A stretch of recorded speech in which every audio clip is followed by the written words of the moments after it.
Good morning, Chair Hasid. Everyone has been admitted from the waiting room. Audio is being connected for folks, but we are now recording. Great, thank you, Santiago. Santiago, do we have the interpreter today? We do. Okay. For those of you that can hear me now, in order to ensure good audio quality throughout the meeting, please go to the bottom right of your Zoom application and click the language or interpretation button and select your preferred language, either English or Spanish. Santiago, can this be relayed in Spanish as well, please? Yes, buenos días y gracias por acompañarnos hoy. Ahora tenemos servicios de interpretación por Zoom. Por favor, vaya hacia el abajo de su pantalla y encuentre el glóbulo donde dice interpretación o idioma. Haga clic y elija su idioma. Aunque vaya a escuchar en inglés, por favor, elija inglés para asegurar que puede escuchar nuestra junta. Gracias. Thank you, Santiago. Good morning. This meeting of the Agricultural Labor Relations Board is called to order. I will now call the roll. Board Member Broad. Present. Board Member Flores, I understand, is on her way, as is Board Member Hall. Board Member Lightstone. Present. Great, thank you. We have a quorum. Also present from our staff for today's meeting is our Executive Officer, Santiago Villagomez, who is providing technical support. We'll start today with the open session portion, and then prior to going into closed session, we will provide an opportunity for public comment on any portion of the meeting. Members of the public who have indicated they wish to comment will be called up in the queue first. If you did not indicate prior to the start of the meeting that you wish to make a public comment, you may certainly still do so. You can either email or phone Santiago Villagomez or Devika Ganawardena, and those instructions are on the meeting notice and agenda at the ALRB homepage, alrb.ca.gov. You can also use the indicate in the Zoom chat feature or by using the raise hand function within the Zoom application. We do ask if you wish to make a comment, you not put any substantive comments in the Zoom chat feature. Those will not be made part of the public record. If you do make a comment, please share your name and organization if applicable. And this will become a part of the official record. If you wish to speak more than once, please alert staff and we'll have your name placed back in the queue. If you are having technical difficulties, we will do our best to make sure that you are able to provide comment, and please let us know via the Zoom chat function or email and we will come back to you. We do have limited capabilities for managing participation during the meeting and during the public comment period. So we ask that everyone who is not speaking, please place your phones or Zoom on mute and wait to unmute until you are called to speak. Again, these instructions are listed on the meeting notice at alrb.ca.gov. All right. The first agenda item is to approve the meeting minutes from our most recent meeting on June 14th, 2023. May I have a motion? I move approval of the minutes. Great. Can I have a second? Second. Great. Thank you, Board Member Lightstone. All those in favor say aye. Aye. Meetings are approved. Next is the chair's report. First, I would like to congratulate my colleague, Board Member Hall in absentia, on his recent approval by the Senate Rules Committee. We are thrilled to have him join us for another term. He's an invaluable resource for us, and I'm excited to share my congratulations with him in person when I see him next.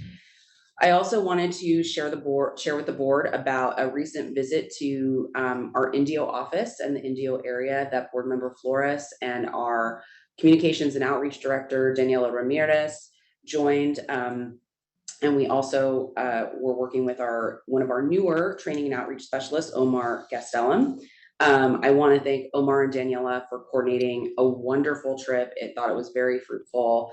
The purpose of our trip was, now that we have an in-person training specialist there in our Indio office, which is the first time I believe that we've had that since that office opened about 6 years ago, we wanted to work to help establish some relationships and expand the ways that we collaborate with other organizations and ensure the communities in that area are aware of what the ALRB does and understand our presence and our role. And again, trying to meet these organizations where they're at and work with their members where there may be areas of mutual interest. So we've met with the Leadership Council, which is based in several communities throughout California, including Indio. We also met with TODEC, who we've had a partnership with, who has a very strong presence there in Coachella. We went down to the Mexican consular office in Calexico and had a very fruitful visit there, and then also with COFEM. And it was a wonderful trip, a lot of ideas regarding how we can further collaborate. And I'm just so appreciative to our communications and outreach staff. And I know Board Member Flores enjoyed the trip as well. I also am going to be making several trips to the Fresno area in the month of July. I'll be heading there next week to join an event with the UC Merced Community Labor Center, where we will speak with workers and visit work sites and communities that have been impacted by some of the storms this spring and are now being impacted by some of the flooding and kind of aftermath of those storms. So I'm very much looking forward to that. And then working with several professional associations to visit in the Fresno area on July 18th and 19th, and also looking forward to that. I've also been working on expanding some of our other outreach efforts with other groups that we may have not had as much engagement with.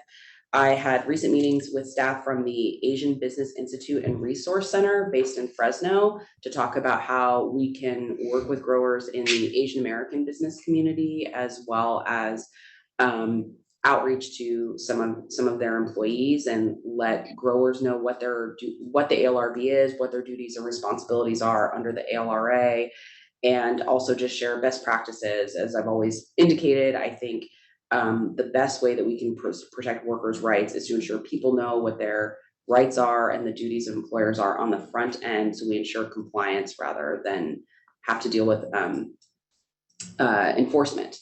So that was very exciting. I also had a meeting with the Community Alliance with Family Farmers, CAF, which works with a lot of small to medium-sized growers in California, and that was a really exciting conversation.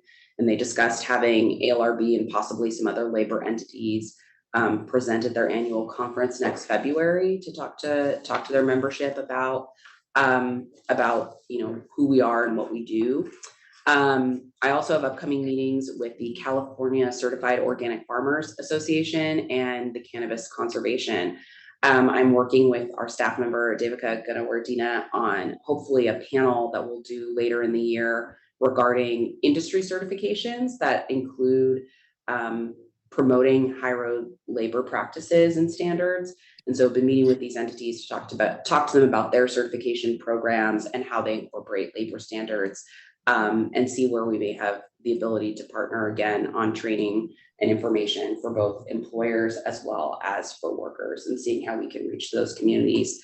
And part of that, I've also been wanting to do more outreach with the northern part of the state. And so I've been talking to those organizations about further outreach opportunities in those regions. So with that concludes my report for today. And our next agenda item is the Executive Officer's Report on Elections, Unfair Labor Practice Complaints, and Hearings, presented by our Executive Officer, Santiago Villagomez. Santiago. Yes, good morning, Chair, members of the board. Since our last board meeting in mid-June, there have been 5 new complaints issued. Commencing with the first one, 3H Custom Farming Inc. Oh, and I'm sorry, this report as well as other reports are found on the ALRB's website under the meetings tab. You can find this report as well as others that you'll hear today. Returning to complaints, 3H Custom Farming Inc., case number 2021 CE 017 SAL, involving vegetables in Ventura County, was filed on June 30th or issued on June 30th. The next is Aquista Space. I'm not sure if I'm saying that correctly. Harvesting Inc. 2022 CE 031 SAL involving the commodities of fruit and vegetables, including cauliflower and broccoli in Santa Barbara County, also issued on June 30th. Third is Linda Christie doing business at Sunny Knoll Vineyards and Christie Vineyards, case number 2022 CE 050 SAL, involving the commodity of grapes in Santa Cruz County, also issued on June 30th. Sonoma Cho doing business as Flora-Terra, case numbers 2022 CE 049 and 2023 CE 003 SAL, involving cannabis in Sonoma County, also issued on June 30th. And I should point out this is a consolidated complaint. Finally, St. Supri Inc. doing business as St. Supri Vineyards and Winery, case number 2022 CE 015 SAL, involving grapes in Napa County, also issued on June 30th. Separately, a complaint, Moritzen Farms Inc. settled. That notice was filed on June 30th, indicating that the parties entered into an informal bilateral settlement agreement. Going on to board decisions, the board issued its decision in Gerwin Farms Inc. 2012 CE 041 VIS et al. And that was 49 ALRB number 2, issued on June 22nd. That could be found also on our website and the decision index. And finally, turning to pending matters, Professional Technical Union Local 33, Protect 33. And that is involving an LPA complaint. And that was case number 2023 LPA 001. That involves a general counsel's report and recommendation that issued on June 8th. And the challenged labor organization filed a response on June 16th. That concludes my report. Happy to answer any questions at this time. Thank you so much, Santiago. I don't have any questions. Do any of my colleagues? A lot of action in that particular report. Our next agenda item is the litigation report, and we do not have any updates on litigation. So we'll turn to agenda item number 6, the general counsel report. And we have Deputy General Counsel Herrera. Are you presenting today? Yes, I am. Okay, wonderful. Please go ahead. All right. Good morning, members of the board, Chair Hasid. I'm happy to be here today. I have 2 settlements that I am excited to report to you. The first involves 2022 CE 001 Visalia case and 2022 CE 003. It was a case filed against Fruity Ag and Great American Harvesting. The charge alleged that the charging party, who was picking peaches in Fresno County, spoke with his coworkers about unpaid heat breaks and workers falling ill due to extreme heat conditions. When his forewoman learned of this, agents of the company demanded to know if he was going to sue them for these unpaid rest periods. Feeling harassed by the company, he resigned his position. The Fruity Ag and Great American Harvesting entered into an informal bilateral settlement agreement, which included the traditional cease and desist and noticing remedies. The second case that I'm excited to report to you is a settlement in Moritzen Farms. This case, a complaint was filed in this case. Again, reached an informal bilateral settlement. This case involved a crew of H-2A workers. I'm sorry. This involved a crew of H-2A workers. The charge alleged that Moritzen Farms retaliated and discriminated against agricultural workers in an H-2A crew by refusing to rehire them because they engaged in protected concerted activity. The workers' activities include contacting a local community-based organization for assistance and raising concerns about transportation, bathrooms, shade, breaks, work hours, discrimination, and the manner in which the foreman treated them.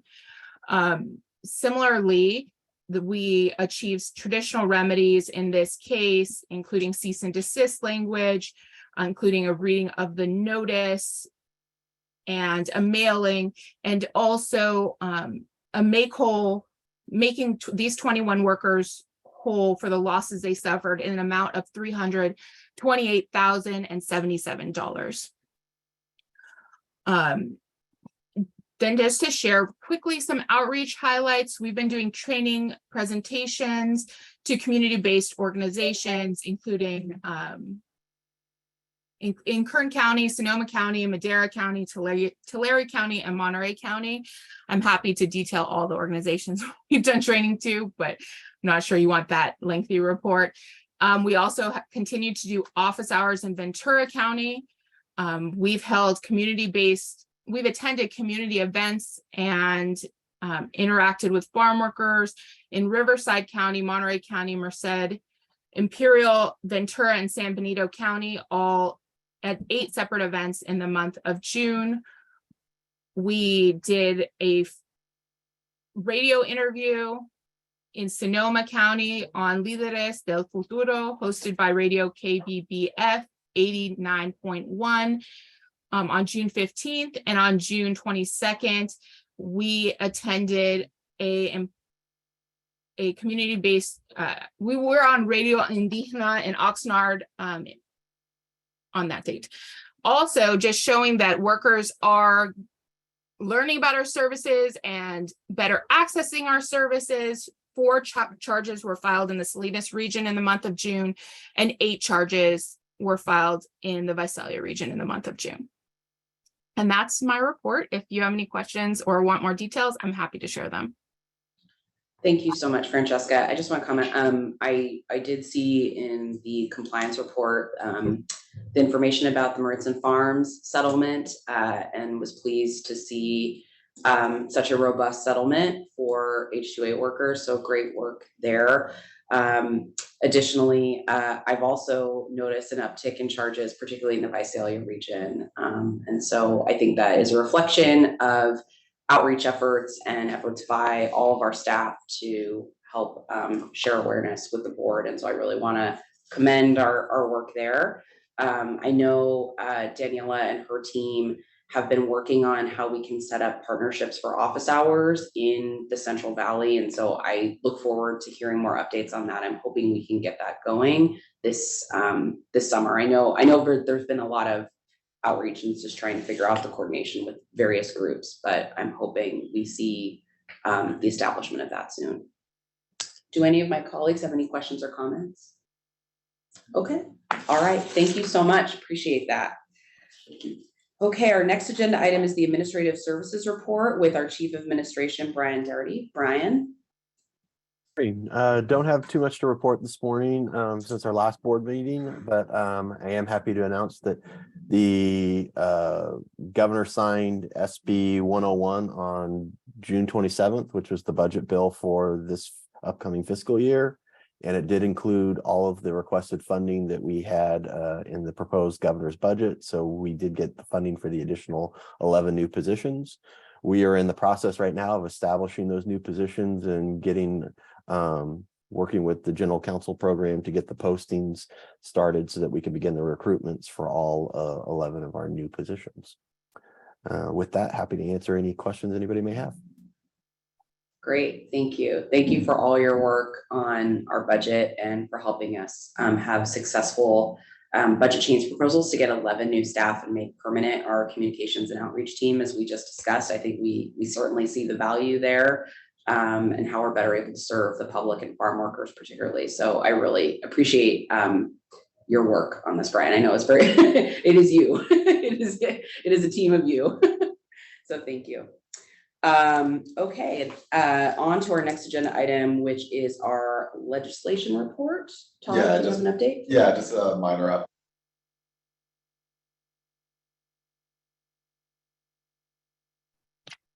We lost audio, or at least I did. I don't know if others have lost audio. Apologies, I muted.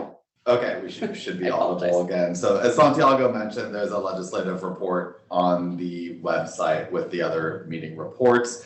The only real update since the last meeting involves SCA 7. This is the proposed constitutional amendment to state that all Californians have a right to join a labor union to represent them in their negotiations with their employers.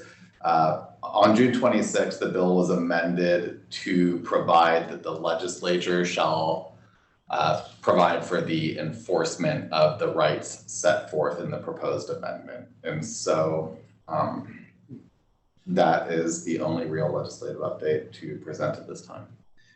I actually have a question about, do you happen to know, Todd, whether that bill is sponsored by a particular organization or is sponsored by an author, or is that just unknown? I don't know. Umberg is the author. I'm not sure if they're the sponsor. I believe it's sponsored by the Labor Federation, California Labor Federation. Okay, But I'm not, I should double check on that, but that's my understanding. okay. Okay. Thank you. Any other questions? Okay, our next agenda item is our regulations report, and we will have an update from our regulatory subcommittee, Board Member Broad and Board Member Lightstone. Good morning. Today we have an action item to bring you. We have a regulation package that implements the enforcement mechanism of for cannabis labor peace agreements. The last thing that happened was we did a slight technical amendment to that package, which had been completed, and put it out for public comment, and there was no public comment. So at this point, unless there are some questions, the regulation package would be, could be, or should be, or we would recommend that it would be adopted at this time by the board. So I would request a motion to adopt the regulation. I so move to adopt the regulation. I'll second that Great. motion. All those in favor? Aye. All right. The motion was approved and the regulatory package has been adopted and we'll move forward. All right. Anything else from our regulation subcommittee? There will be more to come at our next meeting. Okay, sounds good. All right, thank you. And with that, we are now on to our public comment. Santiago, do we have anyone in the queue who wishes to make public comment? No, no one's indicated a wish to do that. Okay, we'll give it a moment. In case anyone wishes to make public comment, please either raise your hand in the Zoom function. You can email Santiago or indicate you'd like to make a comment in the chat feature.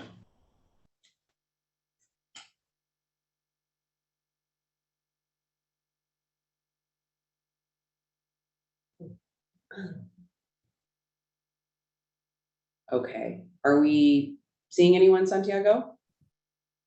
No. Okay, with that, the board will now recess into closed session. And I believe Board Member Flores has indicated that she will be on her way, so will be joining us for the closed session as Member Hall. So the board will now recess into closed session. Thank you.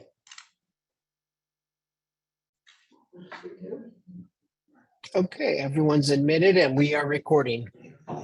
Okay, thank you so much, Santiago. The board has now adjourned from closed session, is back in open session at 12:40 p.m. Our final agenda item is announcements.